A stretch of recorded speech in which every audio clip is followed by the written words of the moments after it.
Peuple de Dieu, nous vous saluons tous au nom de notre Seigneur Jésus-Christ. Nous vous disons shalom, et là où vous nous recevez à Kinshasa, Brazzaville, partout dans le monde, nous vous saluons. Nous vous saluons, nous sommes ensemble, et cela témoigne que nous sommes tous des enfants de Dieu. Aujourd'hui, le Seigneur nous donne encore cette opportunité de nous retrouver à cet endroit pour que nous puissions propager cette bonne nouvelle qui vient des ministères de la réconciliation de la femme au travers de l'Église, dont nous avons commencé avec vous, Salon de la femme, pour parler l'objectif, l'idéal de la femme que nous sommes. Oui, Dieu m'a créé une femme. Et pourquoi Dieu m'a créé une femme? C'est une question idéale que toute femme se pose cette question pour connaître pourquoi je suis une femme. Pourquoi je suis une femme? Je suis une femme non seulement pour plaire à un homme, je suis une femme non seulement pour mettre les enfants au monde, mais j'ai un objectif que Dieu m'a mis. Alors, si tu te poses la question avec moi cet après-midi, pour demander d'abord, te dire toi-même pourquoi je suis femme. Et tu te regardes en tant qu'une femme, Dieu pouvait te créer un insecte, Dieu pouvait te créer un lézard, Dieu pouvait te créer je ne sais qui, mais il t'a créé une femme. Il pouvait te créer aussi un homme, mais pourquoi il t'a mis une femme? Tu dois avoir des raisons que tu dois pousser selon la parole de Dieu pour comprendre cela. Il faut entrer dans la parole de Dieu pour comprendre pourquoi je suis une femme. Est-ce que je suis une femme seulement pour mettre au monde? Je suis une femme seulement pour avoir des enfants, pour plaire aux hommes, pour être appelée une fleur? Ou bien je suis une femme pour représenter l'épouse du Christ? Bien-aimés dans le Seigneur, quand on parle d'une femme, la femme en profondeur, ici je suis en train de parler de deux contextes. Je parle de la femme que selon la vision de Dieu, il a créé la femme. D'abord, pour qu'il puisse représenter l'épouse du Christ. Donc, l'épouse du Christ, c'est un idéal et c'est un objectif que Dieu prépare le monde au travers de la femme. Et c'est pourquoi nous sommes en train de parler des salons de la femme. Dieu prépare le monde dans tout ce qui existe au travers de la femme. Parce que la femme est considérée comme une marmite. Là où on doit préparer pour que les gens mangent. Là où on doit faire tout, s'il n'y a pas la marmite. La femme, c'est comme une marmite, une vase, où tout le monde doit se nourrir là-bas, où tout le monde doit trouver une vie là-bas. Au-dedans de la femme, il y a la vie. Au-dedans de la femme, il y a une semence. Au-dedans de la femme, il y a l'oxygène, il y a l'atmosphère, il y a toutes les choses dans la femme. C'est pour représenter l'image de Dieu en tant qu'une épouse qui doit se glorifier, à préparer de bonnes recettes pour que le Seigneur soit loué dans la femme. De bonnes recettes que tu dois préparer et que le Seigneur soit glorifié. Ce n'est pas seulement une recette que nous disons aujourd'hui que tu prépares les légumes, tu prépares la viande, tu prépares tout. Non, tout ce que Dieu a créé est bon. Dieu, quand il a terminé à créer, il a trouvé que tout était bon. Et l'homme ne peut pas entrer à la cuisine pour préparer, parce que Dieu n'a pas créé l'homme pour préparer, pour être à la cuisine, pour faire n'importe quoi. Donc c'est la femme qui doit préparer la cuisine, c'est la femme qui doit préparer la maison, c'est la femme qui va valoriser l'homme qu'il est, c'est la femme qui doit responsabiliser l'homme. Donc la femme, c'est une base, une cellule, selon la vision de Dieu, où nous aurons une énonce, la responsabilité d'une nation, où l'homme est appelé comme un petit Dieu, est basé sur la femme. Voilà pourquoi je peux te dire que tu es une femme pour t'assumer. Tu es une femme pour être responsable. C'est pourquoi la Bible dit, tu ne peux pas aimer un homme sans pouvoir appliquer ton intelligence. Dieu dit, tu aimeras de tout ton cœur, de toute ton âme, de tout ton esprit. Quand tu aimes de toute ton intelligence, c'est-à-dire que tu appliques la sagesse que Dieu t'a donnée, parce que tu es préparé à ramener la nation, le peuple de Dieu, vers le royaume de Dieu. Est-ce que c'est-il que c'est toi qui dois amener le peuple de Dieu vers le royaume? Si aujourd'hui l'Église est en train de périr, de ne pas trouver une place, c'est parce que la femme a détruit l'Église. La femme ne connaît pas l'importance, le rôle que le diable l'attaque. Le diable attaque la femme et il poursuit même la postérité de la femme.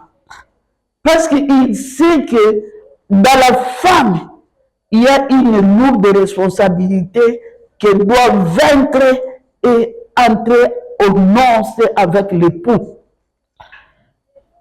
On doit vaincre pour que nous remportons le royaume. Nous entrons tous dans l'arche.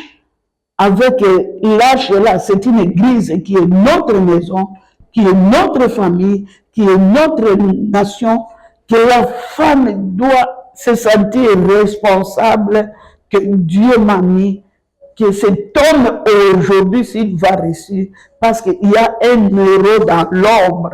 Cet héros-là, dans le thème spirituel, c'est la femme. Que nous devons nous préparer, être forte, dynamique, à redresser la conscience, la morale d'un homme, afin que cet homme ne puisse pas échouer et qu'il entre dans le ciel ces jours-là. Mais arrivé aujourd'hui, l'homme aujourd'hui, il n'a plus sa place, il n'a plus sa vraie valeur, parce que la femme ne s'assume plus. La femme veut se rivaliser à un homme. La femme veut être égale à un homme. La femme n'est plus là pour combattre, connaître ses prérogatives, pour que l'homme et elle et tous les enfants, nous puissions réussir pour entrer dans les noces. Mais la femme, elle est là pour se distraire avec ce qui est de la chair. Mais le désir de la chair est contraire au désir de l'esprit.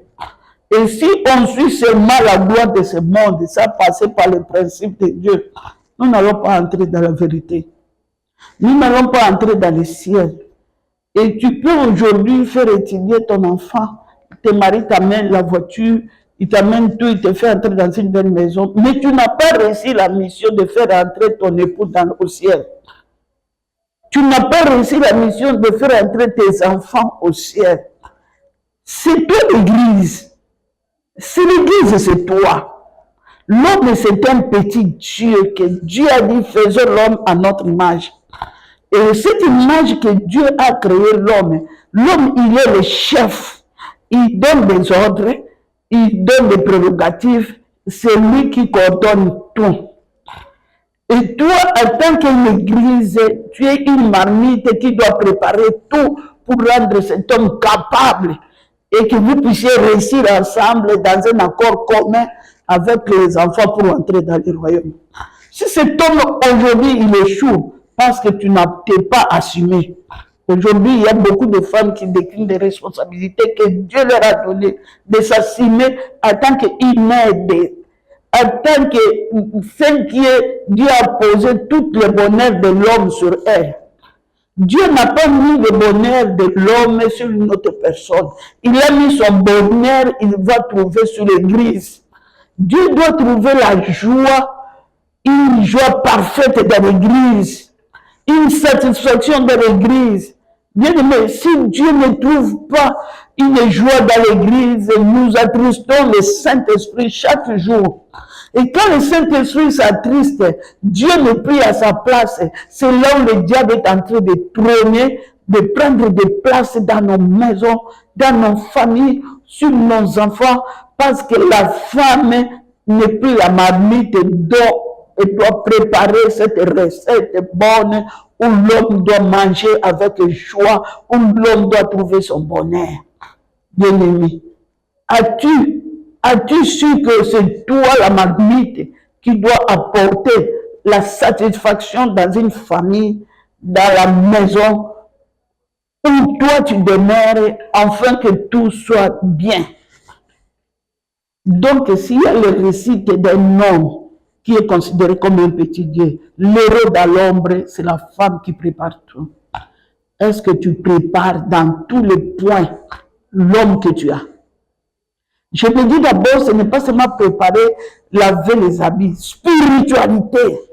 Parce que quand nous, on nous marie non pour aller faire des aventures. On nous marie pour aller nous assumer, pour aller nous responsabiliser, pour aller apporter le bonheur, pour aller assister cet homme, l'aider à trouver la paix, la joie et à glorifier Dieu. Ce n'est pas amener une tristesse, ce n'est pas à faire perdre le congé que tu as, le chemin de la croix, le chemin du ciel, les enfants s'égarer. Donc, on n'est pas entré au-dedans de ce que nous nous attendons à Dieu. Par là, il y a beaucoup de leçons à tirer. Par là, il y a beaucoup de messages à donner sur la femme et à comprendre, je suis une femme parce que je dois faire ça. Je suis une femme parce que la spiritualité de ma maison doit dépendre d'abord de moi. La spiritualité de mon mari doit dépendre d'abord de moi. La chair, ça détruit l'homme. Mais je dois me battre d'abord, premièrement, sur la spiritualité. Jésus doit être avec moi pour l'ensemble de ma maison. Mon mari doit connaître Jésus. Ce n'est pas ce que nos ancêtres nous amènent, la coutume. On te marie, on t'envoie dans la chair, mais le spirituel est resté là-bas. On te gère dans la chambre, on te gère dans les ménages, on te gère partout et tu ne vois pas ce que tu es parti faire dans cette vie de famille que tu dois fonder. Donc tout ce qui est en toi est resté dans la famille. Or, toi, tu es là pour fonder une famille dont toi, tu es la racine, tu es la base qui doit apporter les récits de cet homme en tant qu'un petit Dieu, qui doit apporter la joie et le bonheur. Sais-tu pourquoi Dieu t'a créé? Pour comprendre la vision d'une femme en tant qu'épouse de Christ.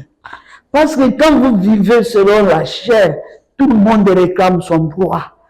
Oh, la femme, ce que Dieu lui a dit, il ne lui a pas amené dans le mariage pour réclamer le droit. Il lui a amené dans le mariage d'abord pour vivre comme une épouse du Christ et l'épouse de cet homme qui doit aider Dieu, reconnaître que j'ai un mari qui est Dieu et Dieu doit se montrer dans cet homme que j'ai avec lui dans la chair. Quand je vis avec cet homme dans la chair, je dois lui montrer le vrai amour que Dieu me donne spirituellement. Je dois apprendre à aimer cet homme dans le vrai sens. Je dois impliquer, même si chez lui, on lui a dit que moi, ma maison, nous, j'ai mis mes enfants au monde, non pour une seule femme, mais pour beaucoup de femmes. Mais toi, en tant qu'une femme qui connaît Jésus-Christ dans le Seigneur, tu es dans l'obligation de ramener la vie, parce que c'est toi l'église à cet homme. Peu importe ce que lui, il a reçu chez ses parents, chez la famille, les coutumes, traditions. Toi, en tant qu'une église, tu dois bâtir. Tu dois bâtir cette église. C'est pourquoi on dit éduquer une femme, c'est bâtir toute une nation. As-tu déjà bâti ta maison d'abord avant d'aller bâtir la nation? Parce que nous voyons aujourd'hui les églises locales, on ne sait plus voir la place de l'église dans la société.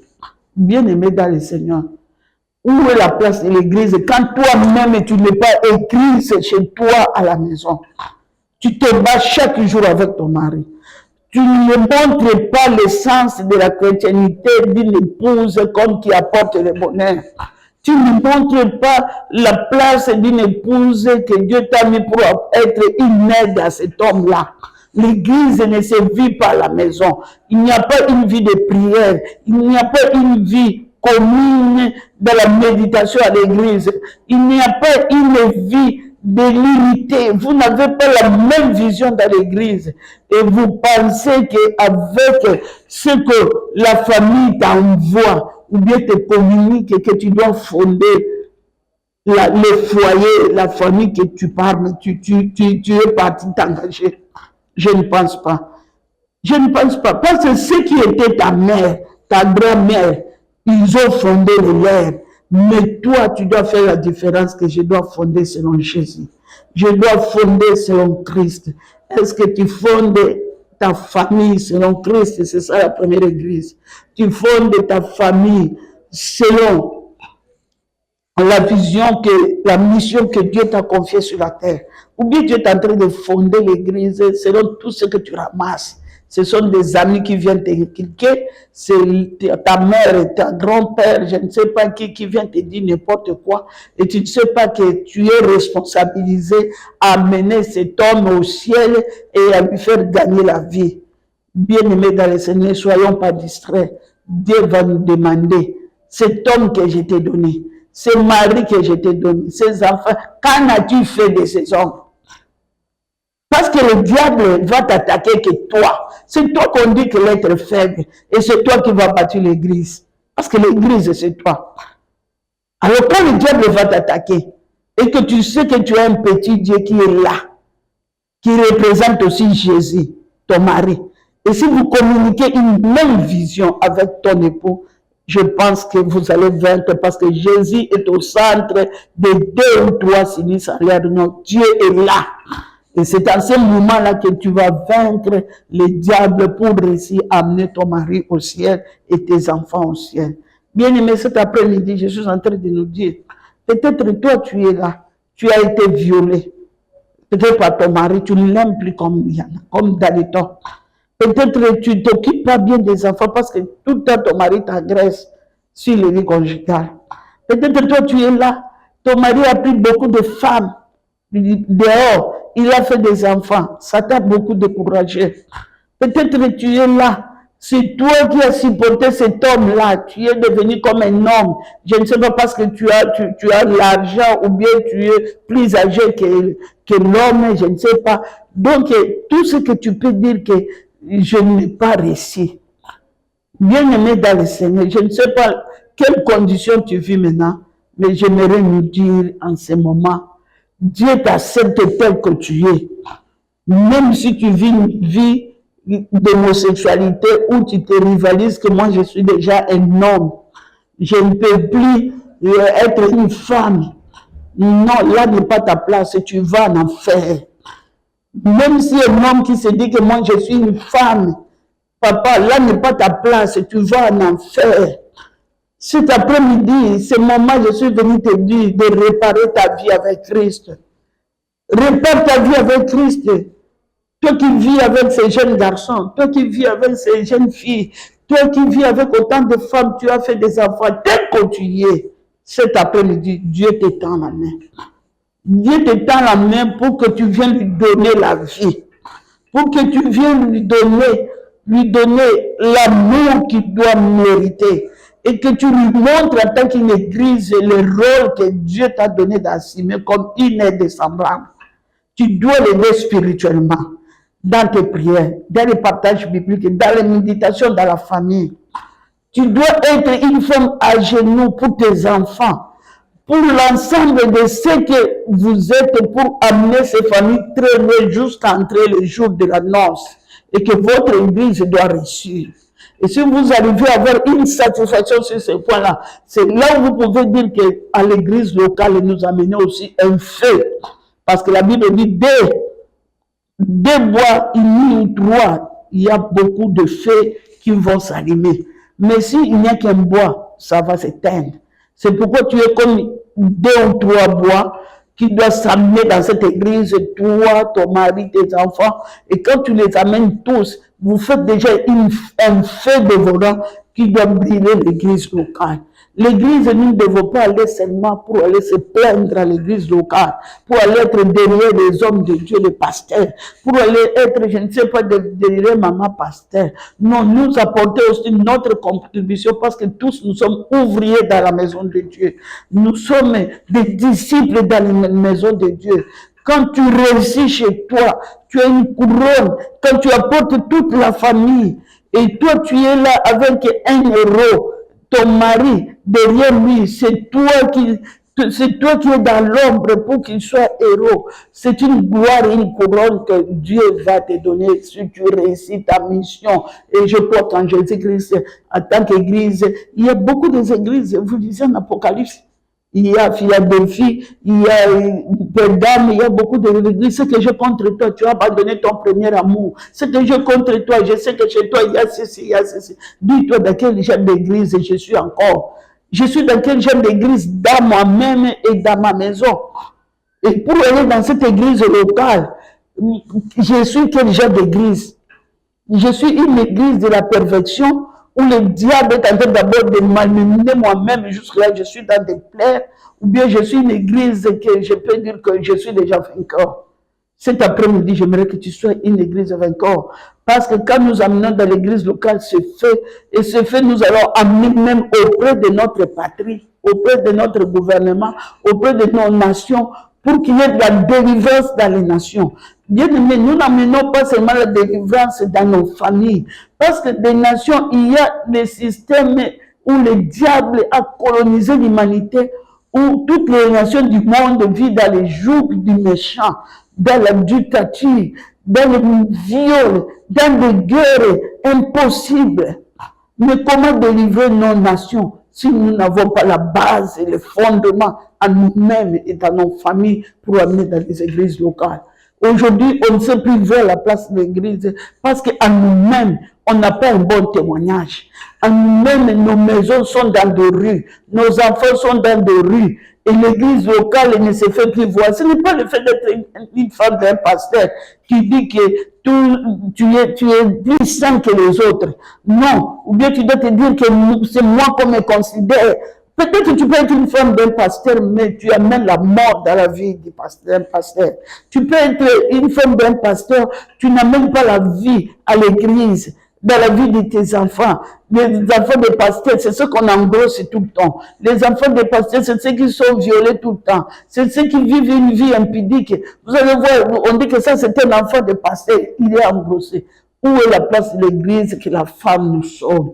Nous devons nous dire pourquoi je suis femme. Est-ce que je m'assume en tant qu'une femme? Pour aller jusqu'au niveau de la nation, où on te nomme, par exemple, on te donne une responsabilité. Chez toi, tu n'as pas encore une vie, même avec ton mari, tu veux t'égaler avec lui. Vous croyez que tous les hommes que tu vas trouver là-bas, comme des responsables, des collègues, vraiment, il y aura vraiment la place où tu dois communiquer la vie? Je ne pense pas.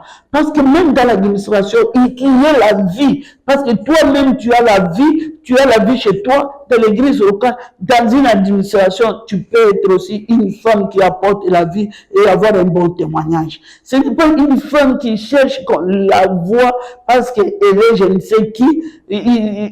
On dirige les hommes, elle commande les hommes. Je ne dis pas que la femme ne peut pas travailler quelque part comme responsable. Mais ce que je dis, la femme est soumise et le mari est le chef de la femme. Donc, même si tu as une église, tu as une vision, l'homme doit gouverner cette église. L'homme doit être le chef de cette église. Oui, tu peux être pasteur. Oui, tu peux être évangéliste. Tu peux être prophétesse. Mais il faut qu'il y ait un homme qui soit à la tête. Parce que c'est le mari qui est le chef de l'église. L'un de la femme. Et nous devons accepter de considérer nos maris ainsi. Quand tu considères ton mari ainsi, je crois que même le mari d'autrui, tu vas aussi le considérer comme il est chef chez lui. Tu dois aussi dire respect. C'est ça ce que la Bible nous demande, de pratiquer l'amour et de vivre cette communion selon Dieu. Nous ne devons pas vivre une femme parce que je ne sais plus mettre au monde et je travaille. Nous devons donner notre femme de porter notre enfant et le mettre au monde. Moi, je travaille, je n'ai pas le temps. Oui, ma sœur, si tu vis cette vie-là, ce n'est pas ce que Dieu attend de toi. C'est une irresponsabilité grave. Bien-aimé dans le Seigneur, la science, c'est la crainte de Dieu. Quand quelqu'un craint Dieu, c'est ça le commencement de la sagesse. Vous allez lire avec moi pour clôturer cette émission l'histoire de Nicodème. Nicodème fut un docteur de la loi. Nicodème, lui, il l'a étudié. Parce qu'aujourd'hui, les gens prennent la science plus que Dieu. Tu vois, eh bien, moi, je fais ça. Tu vois, je suis docteur dans tel domaine, j'ai étudié. Bien aimé, la vie n'est pas la science. La vie, c'est Dieu. Quand quelqu'un craint Dieu, c'est là le commencement de la sagesse. C'est là où le commencement de toutes les sciences. Mais si la science n'arrive plus à craindre Dieu, ça, ce n'est plus la science, c'est l'antichrist. Parce que où la femme ne connaît plus le rôle et la place que Dieu lui a confiée. Voilà, ici, nous sommes en train de lire avec vous la place où Nicodème, il est parti la nuit parce qu'il a compris que ce n'est pas la science et le titre académique qui va l'amener au ciel. Nicodème a compris qu'il devait entrer au ciel. Et Nicodème est venu chercher Jésus pour que, comment il doit faire pour entrer au ciel. Un docteur de la loi. Et Jésus, qu'est-ce qu'il a fait de lui? Toi qui es docteur en Israël, tu ne sais pas. Est-ce qu'un homme peut naître de nouveau pour devenir un homme? Vous voyez qu'il y a une grande différence des problèmes spirituels avec la science que nous étudions. Jusqu'à ce que Nicodème l'a amené. Vous allez lire l'Évangile de Jean chapitre 3, parce que je n'ai pas assez de temps. Vous allez voir que jusqu'à ce que Nicodème, Jésus l'a envoyé vers la fin, quiconque croit à moi ne périsse pas, qu'il ait la vie éternelle. Donc, Dieu est en train de proposer à Nicodème la vie éternelle en croyant en lui. Parce que Nicodème a vu que ce n'est pas la science qui va lui faire entrer au ciel, mais la vie éternelle, c'est en Jésus-Christ. Et nous avons cet objectif, nous tous, parce qu'il n'y a que Satan qui était aujourd'hui ou demain, il va périr en enfer. Mais nous avons une grâce qu'il y a quelqu'un qui a donné sa vie. Le Dieu que Nicodème a rencontré, il a donné sa vie, afin que nous puissions hériter le royaume d'ici. Bien aimé, ce royaume vient bientôt. Vous voyez la guerre en Ukraine, c'est le signe de temps. L'Ukraine a attaqué la Russie. Et la Russie s'est réservée, je ne sais pas si ce sont des techniques tactiques. Aujourd'hui, il y a des choses terribles en Ukraine. Tout ça, ce sont des signes de temps. Jésus revient bientôt. Donne ta vie à Jésus. Assigne-toi comme une épouse dans ta vie conjugale. Assigne-toi comme une épouse dans ta maison, dans ta famille. Et sois une femme pour Christ, où l'amour de Dieu doit briller dans nos cœurs. Je nous invite de prier avec nous pour donner ta vie à Jésus-Christ et pour demeurer en Christ, comprendre l'amour de Dieu pour nous en Jésus. J'aimerais prier avec toi qui me suis.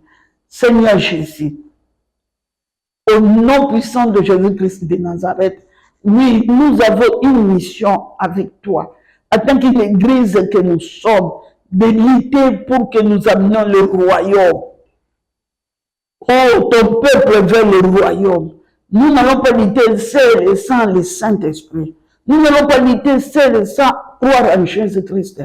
C'est pourquoi je te confie ton peuple qui donne aujourd'hui, qui prenne la décision solennelle de s'engager à marcher avec toi. Au nom de Jésus-Christ de Nazareth, je donne l'ordre à tout esprit de résistance, à tout esprit qui résiste et qui te garde de Dieu, de libérer ta vie au nom de Jésus. Et donne ton cœur maintenant à Jésus-Christ. Reçois maintenant la présence du Saint-Esprit à toi. Que l'onction de Dieu descende sur toi. Et que tu sois béni cet après-midi. Que la vie de Jésus-Christ entre dans ta maison. Et que la joie et le bonheur que Dieu attend de toi pour communiquer dans ta maison et dans ta vie règne maintenant en toi. Au nom de Jésus-Christ. Que nous avons ainsi prié. Amen.